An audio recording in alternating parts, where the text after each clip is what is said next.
Pretty Girl Club. Welcome back to the Social Climbing series. And today I'm going to talk about why some women feel like they are at the bottom. Have you ever heard any women talk about how they feel like they're being outshined? They feel like they're at the bottom. Or sometimes others will actually use this as a gaslighting talking point. They will say, you are at the bottom. You're the last to be picked or the last to be chosen. Have you ever wondered why some women feel like they are socially at the bottom? Like, where does this feeling come from? We're going to do a psychological deep dive. By the way, if you want extra content, be sure to get the Dark Femininity course. That will definitely help you to overcome your inferiority complexes. But number one reason why women feel like they're at the bottom is because they don't have multiple sources of validation. So, for those of you who have been a part of the Pretty Girl Club for a while, you know that we talk about how your main validation should come from yourself, but you should also have multiple sources of micro validation. But for those who don't validate themselves, they have what's called an external locus of control. So basically, they're putting their power in other people's hands. So if Hollywood doesn't tell them they're beautiful, they won't feel beautiful. If black men don't tell them they're beautiful, they won't feel beautiful. If their job doesn't promote them, they won't feel like they're smart or like they're worthy of a promotion. So they're constantly externalizing the power that they have.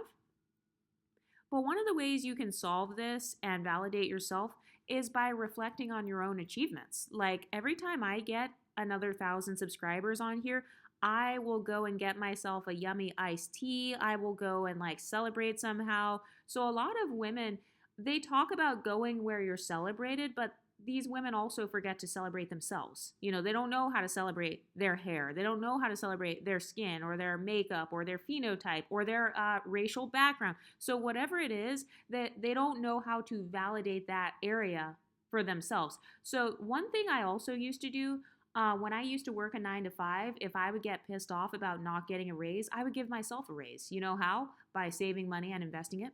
Because the percentage that I'm going to increase on my investment is the same, if not more, than an increase in monthly payments from a salary. So it's about taking the power back into your own hands and not allowing other people to give and take away that validation. Also, something else that a lot of women forget about is positive self-talk. That's another way to validate yourself, and journaling, kind of embracing your emotions and vulnerabilities. Have you noticed that the women who feel like they're at the bottom, they also struggle with embracing their emotional side? They struggle with embracing their vulnerability. In fact, they get mad when people don't react to their vulnerability in the way they thought they would. But they don't understand that being vulnerable, you're not supposed to be vulnerable as a manipulation tool, Jackie Ina.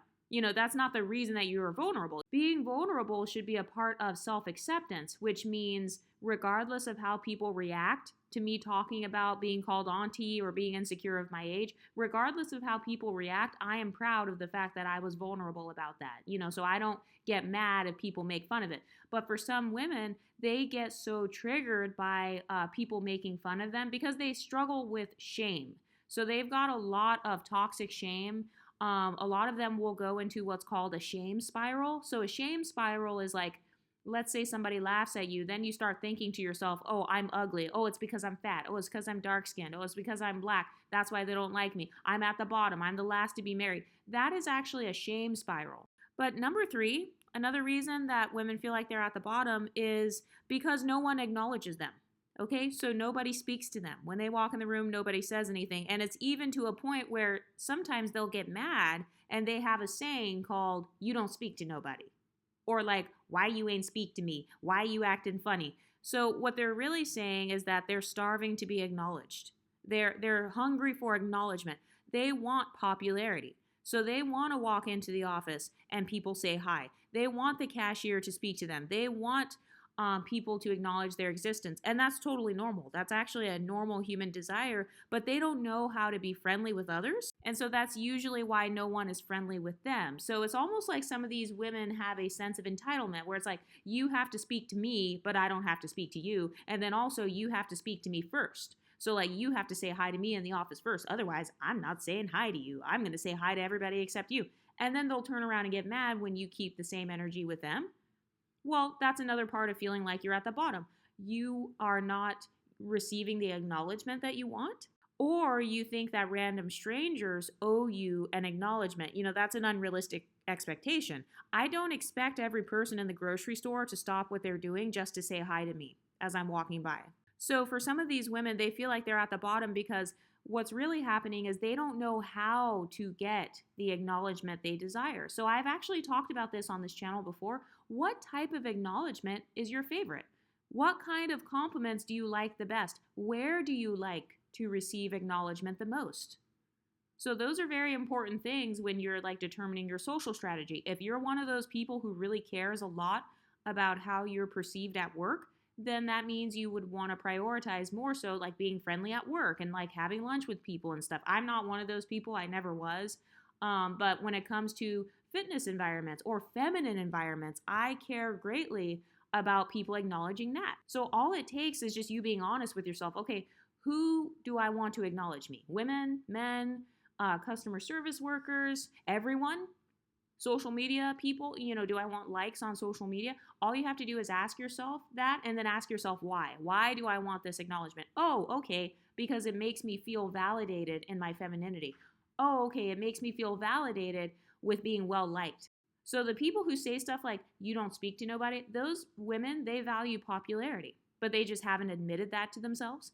And so instead, they're just trying to gaslight you like there's something wrong with you, when in reality, they just have a desire for popularity and they don't know how to strategize to attain the popularity they want. Because there's nothing wrong with popularity, you just have to know how to get it. So if you want to be popular in the office or you want to be popular at the gym or something, you have to be friendly. The word popular literally means you are likable. It means other people like you, other people want to be friends with you. And by the way, if you want people to acknowledge you, all you have to do is do something worthy of being acknowledged. So, for example, you can simply say hi. So instead of getting mad, like, oh, well, you don't speak to nobody, you could have literally just said hi to that girl. Like, you could have just said, hey, how are you? You could have said hi in the grocery store to the cashier instead of getting mad that they didn't say hi to you first. Because if both people have that same thought in their head, oh, they have to say hi to me first, then nobody's going to say hi. And the only person that's going to end up getting pissed off is the one who cares the most about acknowledgement. The more you care about people saying hi to you, the more you should be saying hi to others, because that's one of your priorities. So it's like that, it's not other people's fault that your priority is being acknowledged in the grocery store or being acknowledged at work or being acknowledged when you're walking down the street. I've literally gone to public events with some of my friends who felt like they were at the bottom, and they literally got mad because people at this event weren't saying hi. And the people at the event who were not saying hi, they were not workers at the event.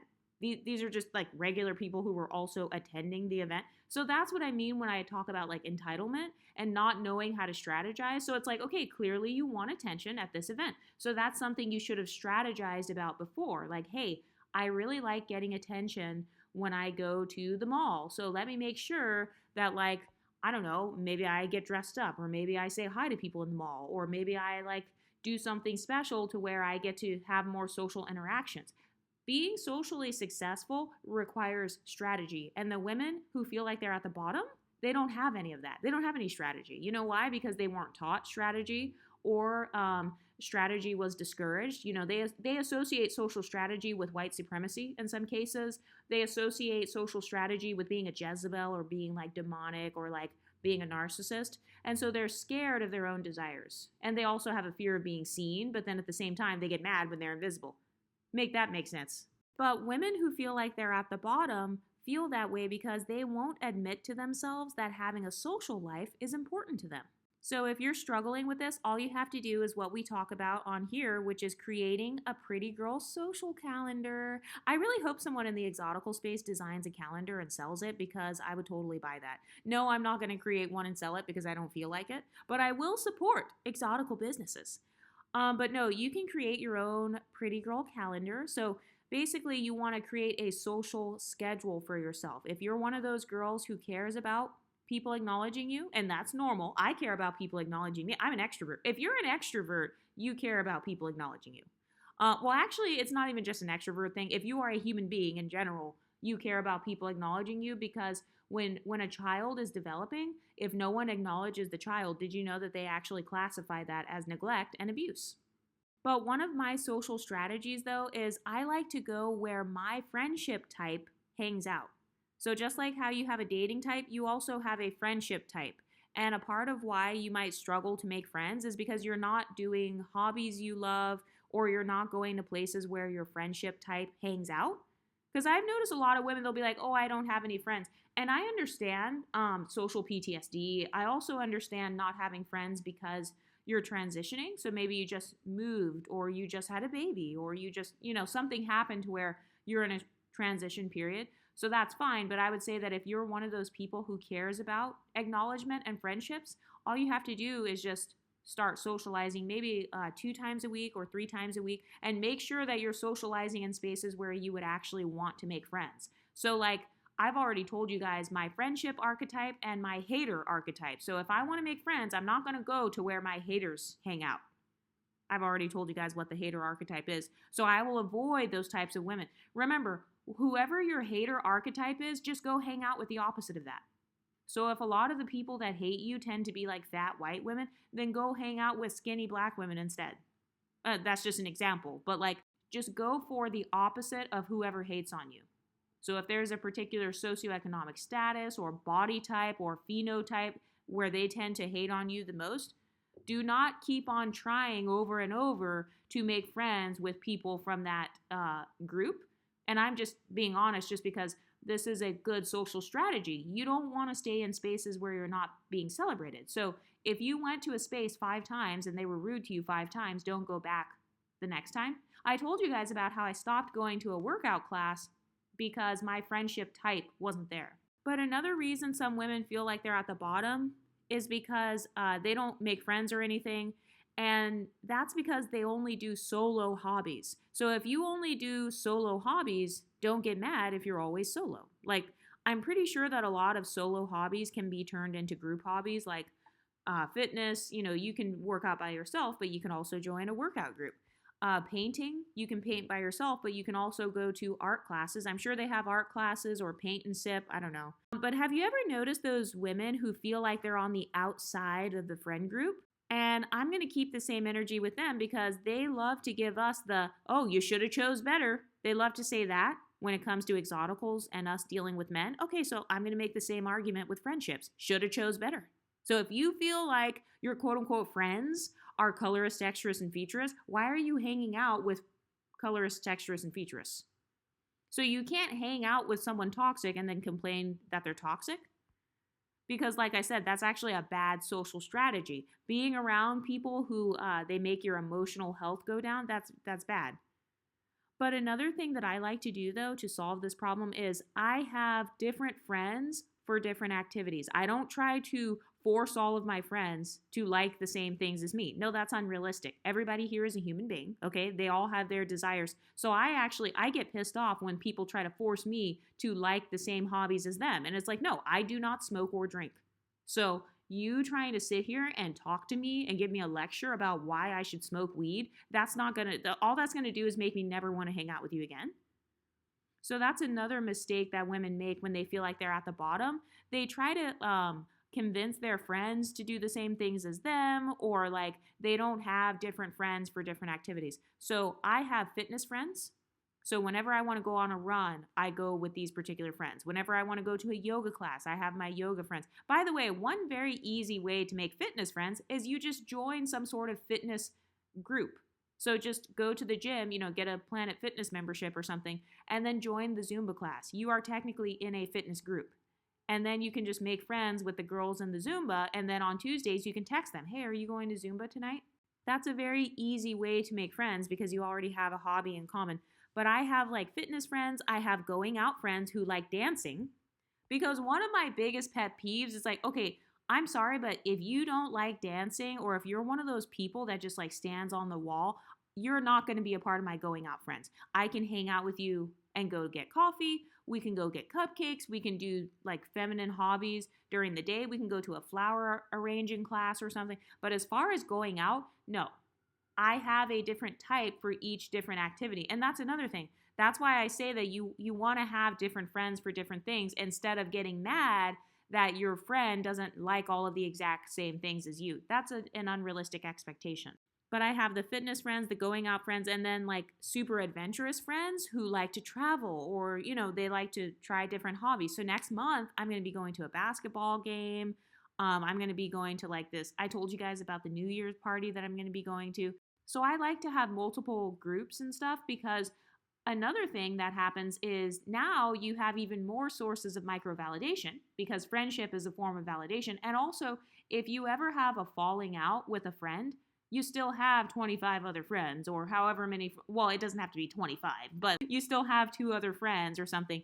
So it's not like, oh, my whole social life is now canceled because TT doesn't want to be my friend anymore. Don't ever allow one friend to be able to control whether or not you have a social life. Remember, life is what you make it. Your social life and having fun, that's about you. So, like, if you're never having fun, well, what's the common denominator? It's yourself. So, a lot of women who feel like they're at the bottom, they're not seeing where they are the problem. It's always like everybody else is the problem. This club is racist. This club is colorist.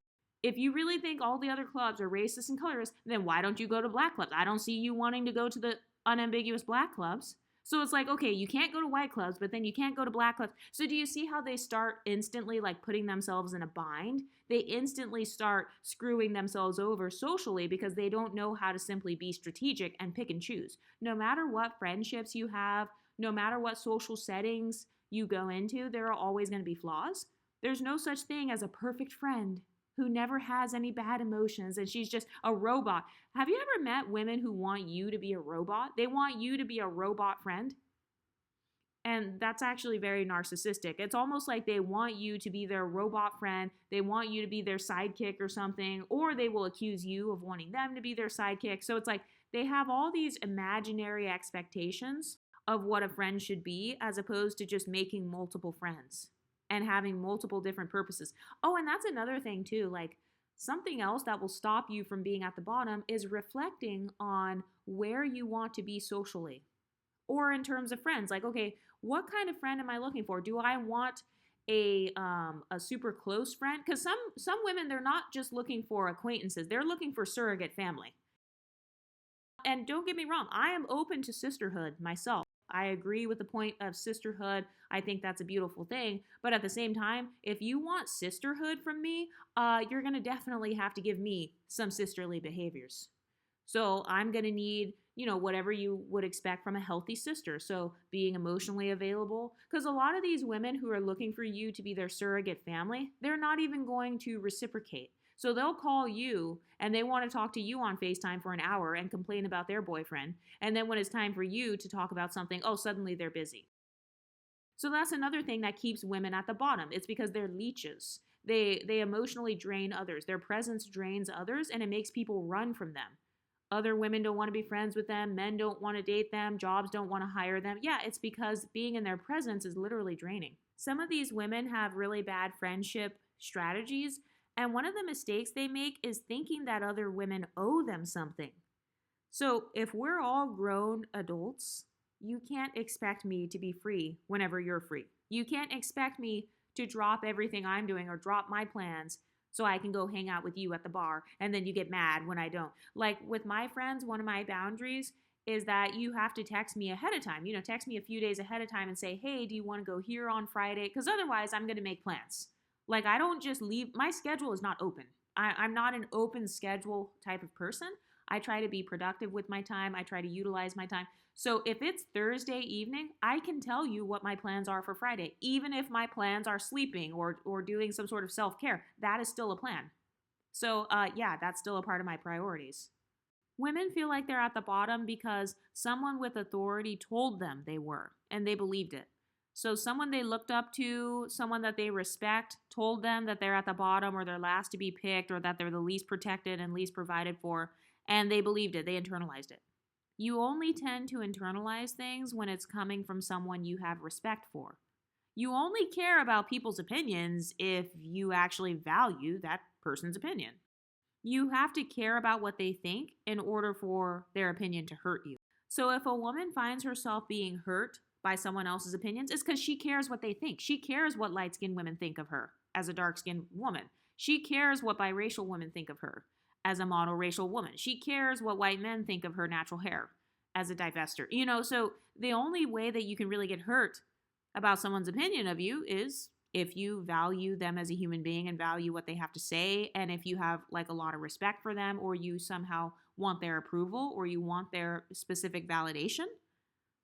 Another thing that keeps women socially at the bottom is not speaking up enough. So this could mean that she's not making a YouTube channel to talk about her experiences. Do you know how many women try to come on to my channel, or they try to police the exotical space? And it's like, bitch, you didn't have the courage to speak up about your experiences. You didn't have the courage to create your own YouTube channel. You didn't have the courage to create a niche on YouTube and deal with the trolling and the death threats and the algorithm and everything that comes with being a YouTuber, doing your taxes on YouTube and all that. You didn't have the courage to do that. So sometimes women who they stay in the abyss, they don't have the courage to be at the top, if that makes sense. They don't have the courage to level up. They're too scared to change. They're afraid of change. They're scared of what their family members will think if they get the surgery. They're scared of what their boyfriend or their friends or their coworkers will think if they start a new business. And also, these women are scared of speaking up. So, maybe in a social setting, these are the women who give one-word answers. I actually just cut off like multiple different girls, not the ones that I talked about on Patreon, but these are some other girls. I haven't made the Patreon episode yet. Let me see. There were 1, 2, 3. There were about 3 or 4 girls that I cut off for this reason, actually, not speaking up enough. So I told you guys that with my going out friends in particular, I prefer a girl who's going to be like fun. She's positive. She wants to dance. She doesn't want to just stand on the wall for 2 hours and complain about the venue, complain about her shoes, complain about how her feet hurt, her back hurts, her weave is matting up in the back. It's like, I don't have to, that's not why I want to go out. Like, I want to go out so I can have fun. I don't want to be around somebody that has kind of like this Debbie Downer mindset. And also when it comes to not speaking up, these are the women who they put all of the emotional burden of the friendship on me. So, for example, I'm always making the plans. I'm the one that's texting the group chat like, hey, do you want to go to this event? Do you want to go to the beach? Do you want to go to that concert? Do you want to go to that event? So I'm always the one speaking up. I'm always the one basically creating the social calendar. So I'm basically acting as a personal event planner. And then instead of her speaking up and saying, oh, I don't really like going to the zoo, she'll just go to the zoo and complain. Like, that's another thing that keeps women in the social abyss. It's having this complainer's mindset and then not speaking up, and also just kind of not being open in general. So I've met some women where it almost seems like they don't want to talk. It's like, I understand being an introvert and stuff, but for some women, have you ever talked to them and they just give you a one-word answer? Like, oh, hey, TT, how was your day? Good. What are you doing this weekend? Nothing. Oh, do you want to hang out tomorrow? Sure. Okay, where do you want to go? I don't know.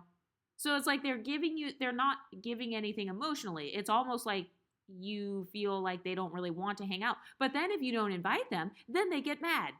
And then they say that like you're fake and you're not inviting them to the cookout, or you didn't tell them about this event that was coming up. And these are the girls who lack enthusiasm. That's definitely something that makes some women invisible. It's not having charisma. They don't have charisma. They don't have enthusiasm. They're not excited to be on the dance floor doing salsa, so they don't have any charisma or enthusiasm about salsa. So that's why they're not salsaing. They don't have any enthusiasm about going to the bakery. So that's why they're not excited. They don't have enthusiasm about animals. So that's why when you go to the zoo, they're just like, oh, this is boring. Like, I don't like this. So it's lack of charisma that keeps some women, quote unquote, at the bottom. And that leads me to my next point. They have no energy. Okay, so these are the women who never talk. You say hi to her in yoga class. She doesn't smile or say anything. I remember one time I was at a hiking group and I would always say hi to this one girl that I wanted to be friends with. One time she looked me dead in the eye and just didn't say hi back. It was the weirdest thing. I was like, damn, like, is she that jealous? No, I'm kidding. But no, seriously, if you react like that, like if you are that socially awkward to where somebody says hi to you and they're looking you in the eye, they're smiling at you and saying hi, and then you just look at them and then you like keep walking. If you're that socially awkward, people are going to start to question like, oh my God, damn, like, does she just not like me, or is she mad at me? Did I do something? What's wrong with her? People are going to ask that question. So just saying. But yeah, if a girl has no energy, that's definitely going to cause her to be passed up for opportunities. Because think about it, who would you rather have in your friend group? You know how they say, like, oh, that girl, she's lit, or she has such a good personality. What do they mean when they say good personality? Generally speaking, it means that person is enthusiastic, they have a good vibe, and it doesn't mean you have to be like a super bubbly cheerleader or something. But it just means that generally speaking, you actually make facial expressions. You don't look like a super serious, depressed person. And that leads me to my next point. Number 7, they are too serious.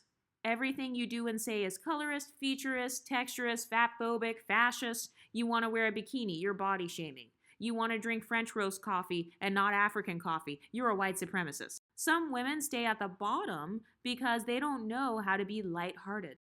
They don't know how to be carefree. They don't know how to have fun. They don't know how to make jokes or laugh. Or when everybody else is laughing, they're just sitting there all serious. Number 8, they don't know how to tease people properly. So I've noticed in some cultures they have roasting, but it's really just straight up emotional abuse. So, for example, if I'm teasing my friend, I'm going to tease my friend while complimenting them on something that they're good at. So, for example, let's say my friend is wearing a super puffy shirt. I'm going to be like, oh, look at Sarah. She looks like a princess. Or if she's wearing a poofy skirt. So even though she doesn't literally look like an extravagant princess, I'm using something positive to tease and kind of draw attention to something good about her, as opposed to, oh, she looks like a peasant.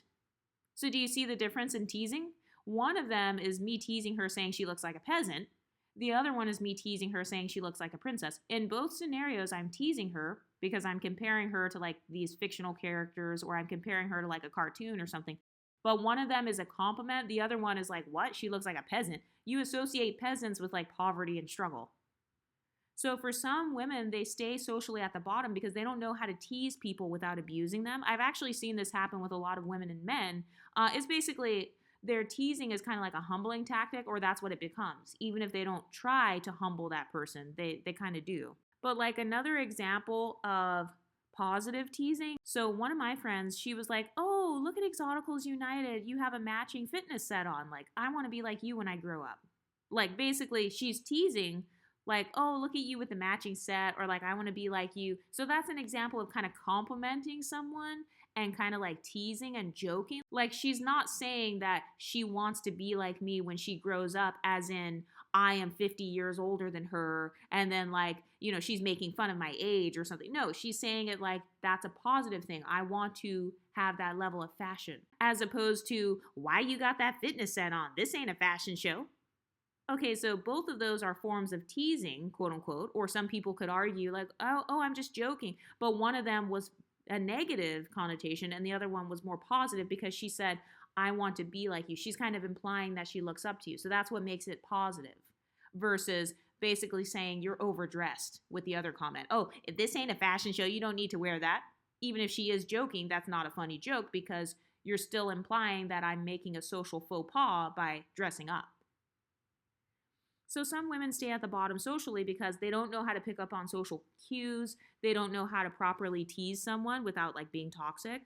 So do you see the difference between all the comments? Like some of them are just like very jokey and like you say it in a smiling way and you're complimenting versus, oh, I'm so glad you don't look anorexic today. So I feel like sarcasm. Some people, they don't know how to use sarcasm in a funny way. They kind of use sarcasm and they make you the butt of the joke.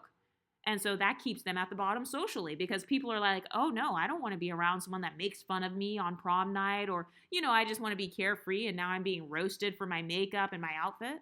And that leads me to my next point, which is why some women will always stay in the abyss socially. It is because they don't know how to flirt. So in terms of dating, and not even just dating. This could be like getting special treatment, getting free stuff. It could be like getting a free drink or like super good service at the coffee shop. They don't know how to flirt. So they don't even know where to begin. And then that leads me to number 10, which is they don't know how to be charming. Being charming is actually very easy. All you have to do is show genuine interest in a person and just ask them follow-up questions or compliment them. And also, in terms of flirting, did you know that your clothes and your makeup and your hair, that's actually a part of flirting? Smiling at people, that's a part of flirting. I love wearing flirty looking outfits, like flirty skirts and stuff. So you can flirt using your femininity, you can flirt by holding eye contact, but a lot of women who feel like they're invisible, well, they can't even hold eye contact because they're literally too scared to look a man in the eye. Touching is another form of flirting. That could be something as simple as giving a hug or giving someone a high five. A high five actually can be a form of flirting. High five or like a fist bump, like, oh, good job, or like, look at you lifting those weights. Like, I don't know. Just like random, I don't know, random flirty comments. Those are all flirty things. But another reason that some women feel invisible is because they feel like they have nothing to say. Okay, nothing they say is important. But they don't understand, though, that you do have to prove yourself to be important in this world when it comes to having a public platform or, like, being heard on a large scale. You don't just have a speech and then you expect to be the next Martin Luther King. No, nobody owes you their listening ear. People don't have to listen to you. You're not the boss of anybody else. Like, if you want to be the boss, you have to pay the cost, right? But for some women, they don't understand this. They are entitled.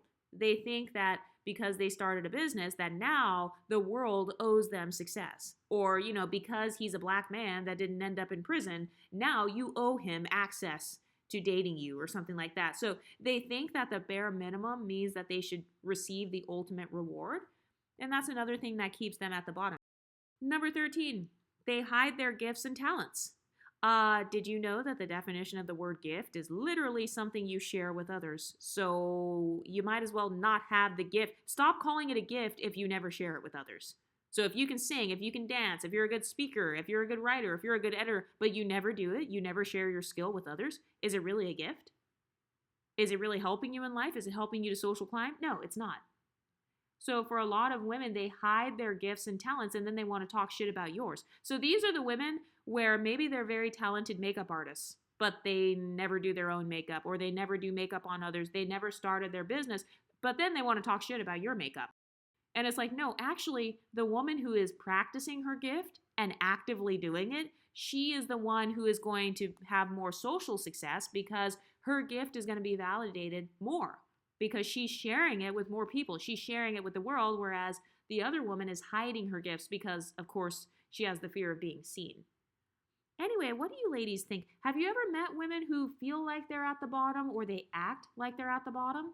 Have you ever been told that you are outshining another woman or soaking up all the attention? Let me know what you think in the comment section and I'll talk to you next time. Stay pretty, ladies.